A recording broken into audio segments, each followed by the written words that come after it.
رب المشرقين ورب المغربين فبأي آلاء ربكما تكذبان۔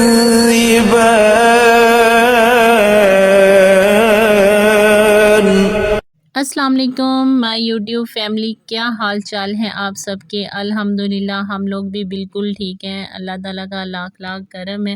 اللہ تعالیٰ آپ پہ بھی اپنا فضل و کرم اسی طرح رکھے۔ یہ جو میں نے لاسٹ ٹائم ولاگ اپلوڈ کیا تھا، یہ اس سے نیکسٹ اسی ٹائم ہی میں نے سٹارٹ کر دیا تھا۔ اصل میں رات کے ٹائم نا میری ساتھ نیبر ان سے میری فون پہ بات ہو رہی تھی۔ ان کی ایک سسٹر کی ہوئی ہے شادی، تو میرا اچانک سے پلان بنا کہ میں ان کو چائے پہ انوائٹ کرتی ہوں۔ فوراً سے میں نے ان کو انوائٹ کیا۔ اب ان کی جو سب سے چھوٹی سسٹر ہے نا، بہت کیوٹ سی میری وہ ہے ساتھ نیبر، اس نے شرط رکھی کہ آپ ہی میں ایک شرط پہ چائے پہ آؤں گی کہ آپ میرے لیے دہی بھلے بنائیں گے۔ دہی بھلے حالانکہ مجھے بھی اور ان کی بھی ساری فیملی کو بہت پسند ہے، اور اسپیشلی اس کو میرے ہاتھ کے بہت پسند ہے۔ تو میں نے کہا کہ میں نے اس کو چائے پہ بلایا تو آپ بھی ساتھ آؤ، تو کہتی نہیں دہی بھلے بنائیں گی تو میں آؤں گی۔ پھر رات کے ٹائم، حالانکہ کافی رات کا ٹائم تھا، اس کے لیے میں نے دہی بھلے بنانے سٹارٹ کیے، اور ساتھ ہی میں نے پھر ولاگ بھی شوٹ کر لیا تھوڑا سا۔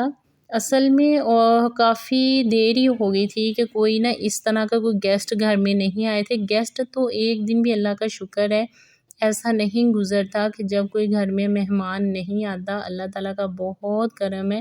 اللہ تعالیٰ اپنے انہی بندوں سے راضی ہوتا ہے، اپنی خاص رحمتیں کرتا ہے جن کے گھر مہمان بہت زیادہ آتے ہیں۔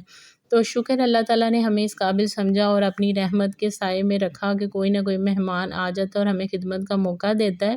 لیکن فرق یہ تھا کہ جو بھی گیسٹ ہمارے گھر میں آ رہے تھے کافی دنوں سے، وہ زاویار کا پتہ کرنے آ رہے تھے، زارا کا پتہ لینے آ رہے تھے، بس اسی طرح۔ مطلب میں خود بہت زیادہ پریشان تھی زاویار کے ساتھ، اور تھک بہت زیادہ گئی تھی اس کو سنبھالتے سنبھالتے، رات بھی ساری جاگنا، دن بھی جاگنا، تو کوئی خاص خوشی کے ساتھ کسی بھی مہمان کو ویلکم نہیں کیا جا رہا تھا۔ تو میں نا ابھی اللہ کا شکر ہے کہ کچھ ریلیکس ہوئے ہیں، بڑا اچھے دن گزرے ہیں، زاویار اب ٹھیک ہوا ہے، گھر کے کچھ معمول پہ آئے ہیں سارے سچویشن۔ تو پھر میں نے نا اسی طرح فون پہ بات کرتے کرتے کہا، میں نے کہا چلو آؤ تھوڑا سا میٹ اپ کر لیتے ہیں، اس کا پلان کرتے ہیں، آ جاؤ تم لوگ میری طرف چائے پیو۔ تو اس کی بس تیاری کرنے کے لیے کہ تاکہ ہم لوگ تھوڑی دیر بیٹھیں گے، بیٹھ کے بات چیت کریں گے، تو کافی زیادہ موڈ جو ہے نا وہ فریش ہو جائے گا۔ ساری وہ پیچھے والے کہتے ہیں نا کہ جب اللہ تعالیٰ کی طرف سے کوئی پریشانی آتی ہے، کوئی آزمائش آتی ہے، اس ٹائم تو انسان آزمائش میں سے گزر رہا ہوتا ہے، اگر اس میں صبر کے ساتھ اپنا سارے حالات جو ان سے ہیں ان کو برداشت کرے، صبر کا دامن کبھی بھی نہ چھوڑے، تو پھر یہ ہے کہ جیسے ہی اچھے دن آتے ہیں تو وہ پریشانی لگتی ہی نہیں ہے۔ کہتے ہیں نا کہ دکھ اگر سکھ میں بدل جائے تو دکھ یاد ہی نہیں رہتا ہے۔ تو اللہ تعالیٰ جو ان سے یہ بھی اچھی بات ہے کہ جو ہماری زندگی میں تھوڑے بہت دکھ آتے ہیں، تاکہ ہم لوگ اگر تھوڑے سے غافل ہوتے ہیں نا اپنے رب کی عبادت سے یا اللہ کی یاد سے، تو یہ چھوٹی موٹی جو تکالیف ہیں نا، یہ ہمیں دوبارہ سے جھنجھوڑ کے کہتی ہیں کہ اے غافل بندے، اپنے رب کو یاد کر، اس نے تجھے پیدا ہی اس مقصد کے لیے کیا کہ تو اس کی عبادت کر۔ حالانکہ اللہ تعالیٰ کے پاس عبادت کی کوئی کمی نہیں تھی، فرشتے ہی کافی تھے عبادت کرنے کے لیے، لیکن ہمیں بھی اسی مقصد کے لیے پیدا کیا گیا کہ ہم اس کے دیے ہوئے رزق کو تلاش کریں، حلال طریقے سے اچھے اور برے میں تمیز بھی کریں۔ کافی رات ہو گئی تھی، حالانکہ اس کا پلان یہ تھا کہ میں آؤں گی، رات کافی ہو گئی تھی، دہی بھلے بنائیں اور میں آؤں گی تو ہم دونوں مل کے دہی بھلے بنائیں گے، میں آپ کی ہیلپ کروں گی۔ میں نے کہا چلو اس کے لیے آنے سے پہلے نا چھوٹی موٹی چیزیں جو سی ہیں وہ تو میں تیار کر کے رکھوں۔ ہے وہ بڑی نازک سی ہے، بہت کم کام کرتی ہے، لیکن بڑی بات ہے کہ ادھر بھی میرے ساتھ ریڈی ہو گئی تھی۔ اب ہم باتیں کرنے میں اس قدر مگن ہو گئیں، اتنی کہ زیادہ کہ مجھے یاد ہی نہیں رہا کہ میں نے کچھ اور بھی جو سا ولاگ ہے نا وہ میں نے شوٹ کرنا ہے۔ یہ جب سارے دہی بھلے بن گئے، وہ سارے میرے پاس کچن میں ہی آ گئے تھے۔ یہ ذرا چیک کریں آپ، یہ ماشاءاللہ وہ لڑکی جس کی ماشاءاللہ شادی ہوئی ہے، اللہ تعالیٰ اسے اپنے گھر میں خوش رکھے، اور میرے اندر والے وہ جو سیانہ کوا ہے نا وہ ہمیشہ جاگ جاتا ہے جب بھی کسی کو دیکھتی ہوں۔ میں کہتی ہوں کہ جو دیکھیں میں نہیں، میرے خیال میں بہت سی ایسی لڑکیاں عورتیں ہوں گی جو اپنے سسرال میں تھوڑے سے ٹف ٹائم کا سامنا کرتی ہیں تو ان سے کچھ وہ رزلٹ سیکھتی ہیں نا، تجربہ جسے کہتے ہیں، تو بعد میں ان کی کوشش ہوتی ہے کہ کسی کو وہ اچھا ہی مشورہ دے سکیں. جب کوئی اس لائف میں آنے لگتا ہے، اس کی شروعات ہوتی ہے، اس کو وہ اپنی طرف سے بتا رہی ہوتی ہیں یار میں نے ایسے کیا تھا، تم ایسے نہ کرنا، ایسے کرو گی اس کا رزلٹ ایسے نکلے گا. اب میں نے اسے کافی اچھے ٹپس بتائے، کافی باتیں کی، وہ بڑے شوق سے بڑے غور سے سن رہی تھی. اب میری اتنی دلی دعا ہے نا کہ اللہ تعالیٰ اسے خوش رکھے.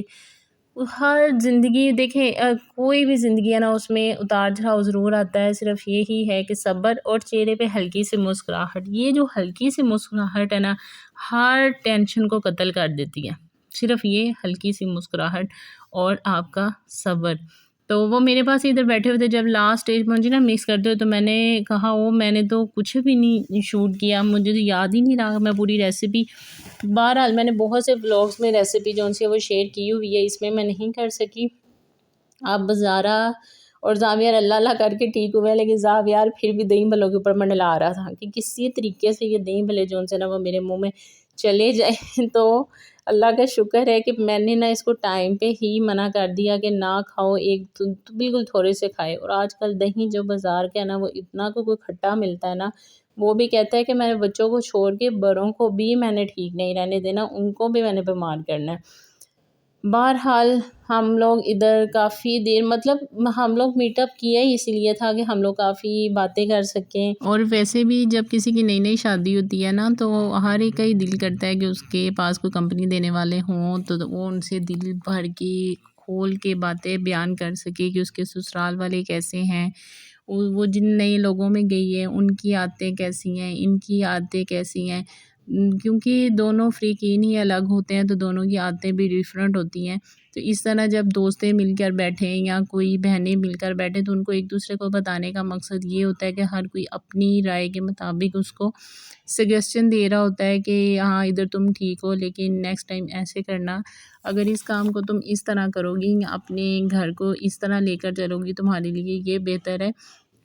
ہر کوئی اپنے ذہن کے مطابق بتاتا ہے، لیکن ہمیشہ ہمیشہ اپنے دل کی سنو، دماغ کی سنو، ان دونوں کو لے کر چلو کہ وہ کیا کہتے ہیں، اور پھر صورتحال کا موازنہ کرو کہ یہ ساری چیزیں کیا آیا کہ آپ کے حق میں بہتر ہیں کہ نہیں ہیں. پھر سب کو دیکھتے ہوئے سمجھداری کے ساتھ چلو، کیونکہ یہ دن ہی ایسے ہوتے ہیں کہ جن میں آپ نے بہت سمجھداری کا مظاہرہ